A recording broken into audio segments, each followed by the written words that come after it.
இயேசு கிறிஸ்துவின் நாமத்தினால் உங்களை வாழ்த்துகிறோம். இந்த நல்ல நாளிலே ஆண்டவருடைய வார்த்தையை நாம் பார்க்கலாம். மார்க்கு 11ஆம் அதிகாரம் 24ஆம் வசனம். ஆதலால் நீங்கள் ஜெபம் பண்ணும்போது எவைகளை கேட்டுக்கொள்வீர்களோ அவைகளை பெற்றுக்கொள்வோம் என்று விசுவாசியுங்கள்.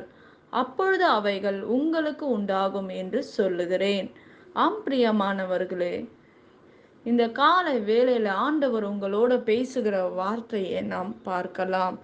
இன்றைக்கு நம்முடைய வாழ்க்கையில் நீங்கள் விசுவாசிக்கும் போது எவைகளை கேட்கிறீர்களோ, எந்த காரியத்தை நீங்க ஆண்டவரிடத்தில் கேட்கும்போது அந்த காரியத்துக்கு ஆண்டவர் அற்புதம் செய்கிறவராக இருக்கிறார் நம்முடைய வாழ்க்கையில். இன்றைக்கு நீங்கள் ஜெபம் பண்ணும்போது நாம் நிறைய நேரங்களில் ஜெபத்தை விசுவாசத்தோடு செய்யாமல், நீங்கள் எதிர்பார்க்கிற காரியங்கள் அது என்ன காரியமா இருந்தாலும் நீங்கள் விசுவாசத்தோடு ஆண்டவரிடத்தில் கேட்கும்போது நீங்கள் பெற்றுக்கொள்ளுவீர்கள். விசுவாசிக்கிறவனுக்கு எல்லாம் கூடும். சந்தேகம் இல்லாதபடி நீங்கள் விசுவாசிக்க வேண்டும். விசுவாசிக்கும் போது ஆண்டவர் உங்களுக்கு அற்புதங்களை செய்வார். ஆண்டவர் நீங்க சந்தோஷத்தோடு ஜெபிக்க வேண்டும். ஆண்டவருடைய சமூகத்தில் மனமகிழ்ச்சியாக இருக்க வேண்டும் என்று ஆண்டவர் விரும்புகிறார். கர்த்தருக்குள் மனமகிழ்ச்சியாய் இருங்கள். நீங்கள் விசுவாசத்தோட இருங்கள். அப்பொழுது உங்களுக்கு ஆண்டவர் எல்லாவற்றையும் கொடுக்க அவர் போதுமான தேவனாய் இருக்கிறார். பிரியமானவர்களே, ஒன்றை தெரிந்து கொள்ளுங்கள். நாம் அவரை நோக்கி வேண்டிக் கொள்ளுகிறதுக்கு முன்பே நமக்கு என்ன தேவை என்பது அவர் அறிந்திருக்கிறார். நமக்கு என்ன காரியம் வேண்டும் என்று அவருக்கு தெரியும். பிரியமானவர்களே, இன்றைக்கு நம்முடைய வாழ்க்கையில் ஆண்டவர் அற்புதம் செய்யதான் இந்த உலகத்தில் வந்திருக்கிறார். ஆண்டவர் பெரிய காரியங்களை நம்முடைய வாழ்க்கையில் செய்கிறவராகவே இருக்கிறார். ஆண்டவர் இயற்கைக்கு அப்பாற்பட்ட காரியங்களை செய்கிறவராக இருக்கிறார். பிரியமானவர்களே, நம்முடைய வாழ்க்கையில் எந்த சூழ்நிலையா இருந்தாலும் நீங்கள் விசுவாசத்தை விட்டு விடாதீங்க. நம்பிக்கையை விட்டு விடாதீங்க. என்ன நடந்தாலும் கர்த்தர் என் கூட இருக்கிறார். கர்த்தர் எனக்கு வாக்கு பண்ணி இருக்கிறார். கர்த்தர் இந்த வார்த்தையை எனக்கு கொடுத்திருக்கிறார். நிச்சயமாக இந்த காரியம் என் வாழ்க்கையில நடக்கும். நான் இதை பெற்றுக்கொள்ளுவேன் என்று முழு நிச்சயமாக நம்புங்கள். நீங்கள் ஆண்டவரை முழுமையாக நம்பும்போது இந்த காரியங்கள் உங்கள் வாழ்க்கையில் நீங்கள் பெற்றுக்கொள்ள முடியும் என்பதை நாம் பார்க்கிறோம். பிரியமானவர்களே, இன்றைக்கு நம்முடைய வாழ்க்கையில் ஆண்டவருக்கு தெரியும் நமக்கு என்ன தேவை, என்ன காரியம் நமக்கு தேவையா இருக்கிறது என்று அவருக்கு தெரியும். ஆனாலும் நீங்கள் விசுவாசத்தோடு கேட்கும்போது அந்த தேவையை ஆண்டவர் அறிந்திருக்கிறார். அதாவது நாம் ஜெபிக்க வருவதற்கு முன்பாக நாம் என்ன கேட்க வருகிறோம் என்பதை கர்த்தர் அறிந்திருக்கிறார். அதை கையோடு கொண்டு வந்து நமக்கு கொடுக்க காத்திருக்கும் கர்த்தரிடத்தில் ஜெபிக்க போகிறோம். ஜெபிக்கிற நீங்கள் ஆண்டவர் நிச்சயமாக இந்த காரியத்தை என் வாழ்க்கையில கட்டளையிடுவார், நான் பெற்றுக்கொள்ளுவேன் என்று ஜெபியுங்கள் பிரியமானவர்களை என்பதை, இப்படிப்பட்ட காரியங்களை மறந்து விடாதீங்க. இந்த காரியம் என் வாழ்க்கையில நடக்கும். இந்த காரியத்தை நான் பெற்றுக்கொள்ளுவேன். முழு நிச்சயமாக என்னுடைய வாழ்க்கையிலே நான் இது பெற்றுக்கொள்ளுவேன் என்று நம்புங்கள்.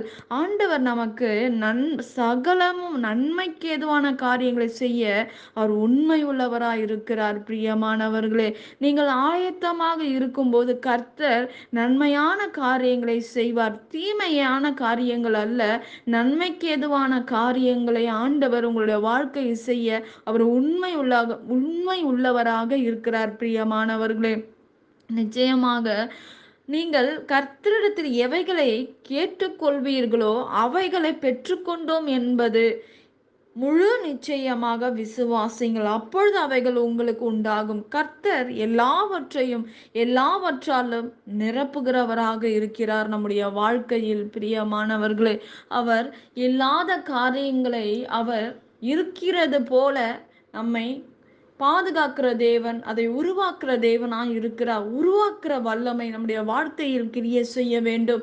ஆண்டவர் நம்முடைய வாழ்க்கையில் பெரிய காரியங்களை செய்து முடிப்பார்.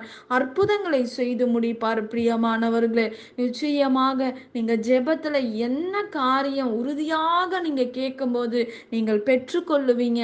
நீங்க உறுதியாக தேவ சமூகத்தில் நிற்கும்போது, நீங்க விசுவாசிக்கும்போது கர்த்தர் பெரிய காரியங்களை உங்களுடைய வாழ்க்கையில செய்வார். நீங்கள் இந்த நேரங்களில ஜெபிக்கும்போது விசுவாசத்தோட, நம்பிக்கையோட நீங்க ஜெபிக்கும்போது, நிச்சயமாக ஆண்டவர் உங்களுடைய வாழ்க்கையில் பெரிய காரியங்களை செய்வார். நீங்க கேட்கிற காரியங்களை நீங்க பெற்றுக்கொள்ள முடியும். ஆபிரகாமுக்கு ஆண்டவர் பேசினார். இந்த காரியத்தை நான் உனக்கு தருவேன் என்று சொன்னார்.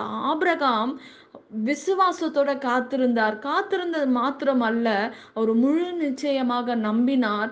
சந்தேகப்படவில்லை. நாட்கள் கடந்து போக நாட்கள் ஒவ்வொரு நாளும் கடக்கும்போது கூட ஆண்டவர் மேல் அவருக்கு சந்தேகம் வரவில்லை. அவர் கேள்வி கேட்கவில்லை. அவர் காத்திருந்து நிச்சயமாக ஆண்டவர் என்னுடைய வாழ்க்கையில் பெரிய காரியங்களை செய்வார், செய்தார். வேதத்தில் நாம் பார்க்கிறோம். பிரியமானவர்களே, இன்றைக்கு உங்களுடைய வாழ்க்கையிலும் பெரிய காரியங்களை செய்வார், அற்புதங்களை செய்வார். விசுவாசத்தோடு கேட்கும்போது நிச்சயமாக நீங்கள் பெற்றுக்கொள்ள முடியும். நாம் ஜெபிக்கலாம். பரலோகத்தில் வாசமா இருக்கிற அன்பின் பிதாவே, உங்க நாமம் மகிமைப்படுவதாக, உங்க ராஜ்யம் வருவதாக. ஆண்டவரே, இந்த நாளும் உங்க கரத்துல ஒப்பு கொடுக்கிறோம்ப்பா. ஆண்டவரே, வருத்தப்படுகிறவர்கள், பாரம் சுமக்கிறவர்களே, நீங்கள் எல்லாரும் என்னிடத்தில் வாருங்கள், நான் உங்களுக்கு இளைப்பாறு தருவேன் என்று சொன்ன வார்த்தையின்படி இன்றைக்கு ஆண்டவரே எங்களோட பேசியிருக்கீங்க அப்பா. அந்த வார்த்தைக்காக நன்றி ஆண்டவரே. ஏசப்பா, இதை கேட்கிற யாவரையும் நீர் ஆசீர்வதிப்பீராக, தேவைகளை சந்திப்பீராக, எல்லா பண பிரச்சனையிலிருந்து முழுமையாக விடுதலையை கட்டளிடுவீராக. ஆண்டவரே, வியாதி நிமித்தமாக கஷ்டப்படுகிற பிள்ளைகளை விடுதலை ஆக்குங்கப்பா. பண தேவைகளை சந்திங்க ஆண்டவரே. கேட்கிற ஒவ்வொரு காரியங்களுக்கும் கர்த்தர் அவர்களுக்கு ஒரு அற்புதங்களை செய்வீராக ராஜா. பாதுகாத்து கொள்ளுங்க, வழி நடத்துங்க. இயேசுவின் நாமத்தில் வேண்டுகிறோம் எங்கள் ஜீவனுள்ள நல்ல பிதாவே, ஆமேன். கர்த்தர் தாமே உங்களை ஆசீர்வதிப்பாராக. ஆமேன்.